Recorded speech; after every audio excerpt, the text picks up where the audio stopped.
Hello everybody, it's Rex the Dog. I'm back with these One Piece reviews where I'm talking about every arc day by day as I'm catching up with One Piece while it's on its hiatus. And today we've reached a big one. We've reached Arlong Park. Now, when it comes to Arlong Park, I think this is the first like truly great arc of the series. I've been talking about things so far which I've immensely enjoyed and stuff I thought's cool, stuff that I thought was Syrup Village, and yeah, this is the first like really up there. And honestly, for me, if you're somebody who's like trying out One Piece and you reach this story, you reach Arlong Park and it doesn't hit you, you don't like it, then just like then One Piece isn't for you, right? You just don't get it, right? It's just something that doesn't resonate with you. So this is if somebody else was like me and they were joining in with One Piece and they were checking out the story and whatever, and they're not quite sure, they're apprehensive, they're like, oh, it's just sort of like goofy adventures, whatever, and Mike but they're interested, they're like, I kind of really want be a part of this thing. I keep hearing people talk about good stuff about it. My advice would be get to Arlong Park, and if Arlong Park does not resonate with you, sorry, then drop out, because the sort of emotional stakes that are risen to here, the villain in Arlong itself, the character development that happens, with him and with the straw hat crew, especially for Nami, right? It's a turning point for One Piece, and it elevates it from what it was before, which was just kind of like fun adventures, which were understandably kind of like picked up by like four kids for like a dub, and you know what I mean? It's gone from those like fun adventures, like not really too different from the vein of like a Pokemon or of whatever, to something that's kind of really emotionally gripping in a more sophisticated way. So let's talk about the character stuff. So when it comes to the characters, your real massive standout you've got here is Nami. Her journey here is deeply moving, and I really appreciate how the arc delves into her tragic backstory, revealing her traumatic past with Arlong. It adds more to this kind of like sly cat burglar thing they'd given Nami, because she's been deceiving the crew the whole time, working as like a double agent for Arlong for decade of her life. But we see the reason why, and it's all this motivation to free her village, and that internal struggle she has of working for Arlong to save her village while also secretly planning to rebel, maybe, possibly, adds this kind of extra layer of complexity to the character, which is something that Nami had from day one of her being compelling, of not just kind of like this damsel in distress or like the sassy girl or whatever.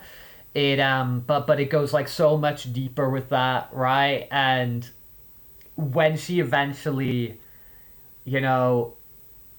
breaks down because she's been this like strong independent character who's trying to do like everything herself, which is, I know, something that maybe I can relate to, and she finally has to like come to this point where she's actually like begging Luffy for help. It's that there, and with the hat, especially because of establishing of how important the straw hat is in reference to to the dream and the promise to Shanks and all these sorts of things. The fact that, and her betrayal, her betrayal not being enough to waver the friendship of Luffy. It makes me think of this that thing in Doctor Who, when Carla like betrays the trust of the Capaldi Doctor. Oh my god, I just got a subscription while making a video. That's whatever. That's funny. I didn't have these overlays turned off. But you're immortalized, dude, in the Arlong Park video. But it reminds me of that scene there, and then the doctor, the Peter Capaldi doctor, says like, "Do you think you mean so?" He says something like, "You think you mean so little to me that your betrayal would mean anything." Right? And so like the love and the dedication and the friendship enduring, sort of, Luffy sees past the betrayal and all that sort of thing. It doesn't bother him. He just wants to like help his friend, and he kind of like understands the predicament and the situation that Nami was put into. So when he asks for help, when she asks for help, she begs for help and she's on the floor and she's crying, it's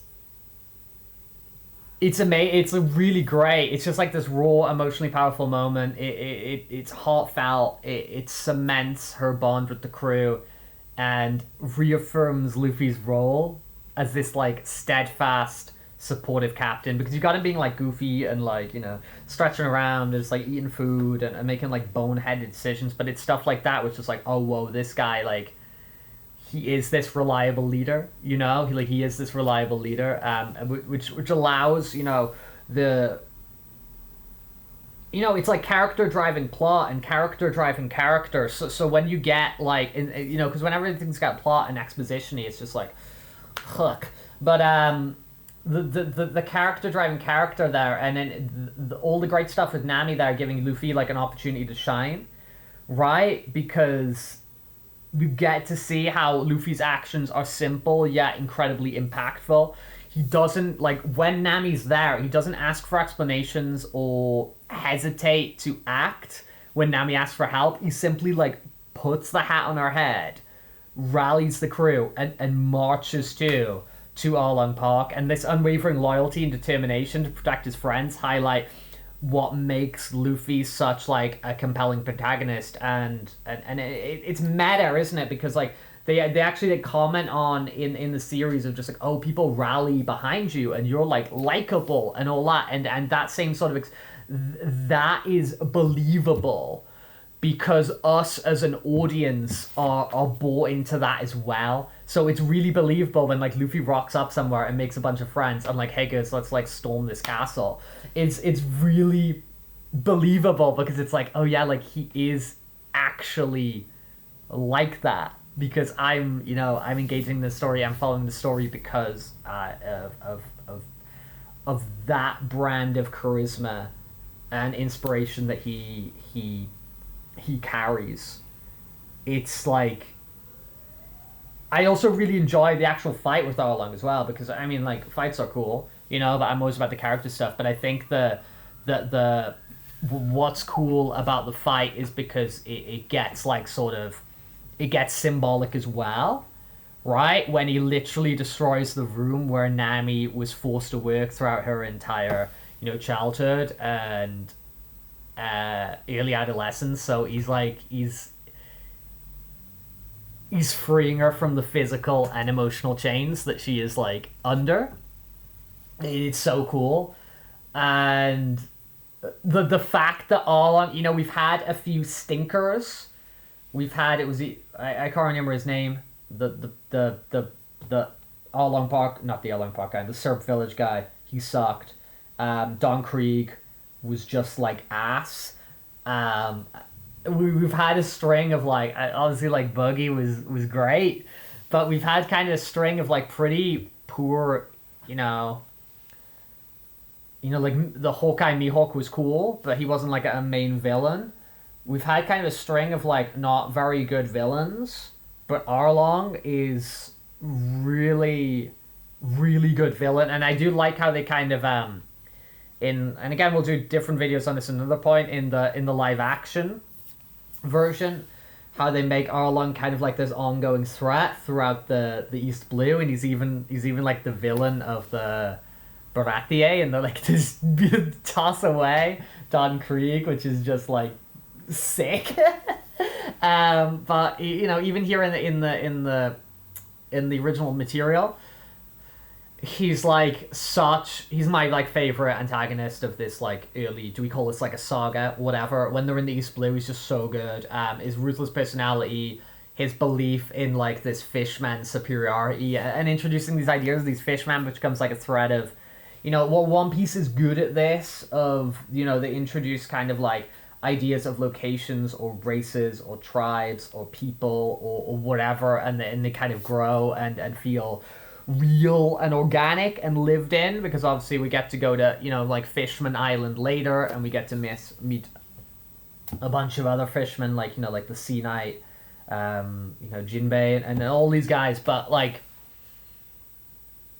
here's that kind of like superiority in fishman racism he has, his cunning use of manipulation to maintain control of the village, his cruelty, particularly his treatment of Nani, and the betrayal of the deal they have. That moment is brutal. That is brutal when he betrays the deal. That is horrible.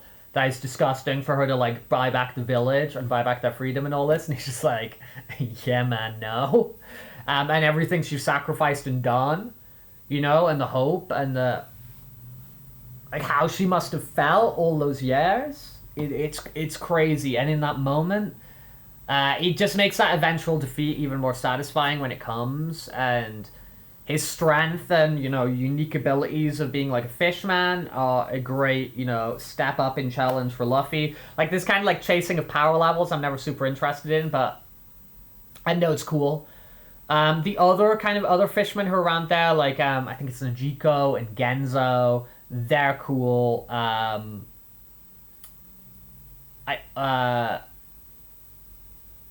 No, they're not the fishmen. They're not the fishmen. Najiko and Genzo, because I got my notes of some of the characters here. No, Najiko was the the one who was like supporting Nami, and Genzo, the other one, that like the hat, the goofy head, was trying to like show sign of like the resilience of the townspeople, all that sort of stuff. So those kind of side characters. Again, the dude's missed out of my head here. How long am I talking here? I'm talking like another 15 minutes already about Arlong Park. Arlong Park's sick, man. Arlong Park's sick. It just makes that stuff kind of even more rewarding as we get to it. I don't know, man. Trying to think about like moments now. I'm just kind of looking at my random notes I got here. Is the emotional breakdown, Luffy's silent response, amazing. It goes back to, I've talked about this kind of already, and how like One Piece makes like this real effort in those early stories to establish like what the meanings of like, it redefines what a pirate is. It makes this idea of like promises and trust and all these sorts of things like friendship, loyalty.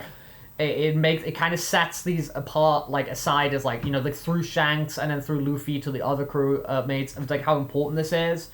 And yeah, man, it's sick. It's sick. I like the fight scenes, as I said. I liked Nami's, backstory. I liked her defeat, her rise with the aid of Luffy, and then actually being like properly cemented as a Straw Hat member at the end. Like when they set sail with her, she's like officially a part of them, and it's like really, really deeply moving. My point with Arlong Park is it's sick, and if you're trying out One Piece, the commitment for the trial period is get to Arlong Park, and you get to Arlong Park, and that's when you find out, is this for me or is this not for me? Sick. We'll be back tomorrow. More One Piece. I've been rambling. Blah blah blah blah blah blah blah blah.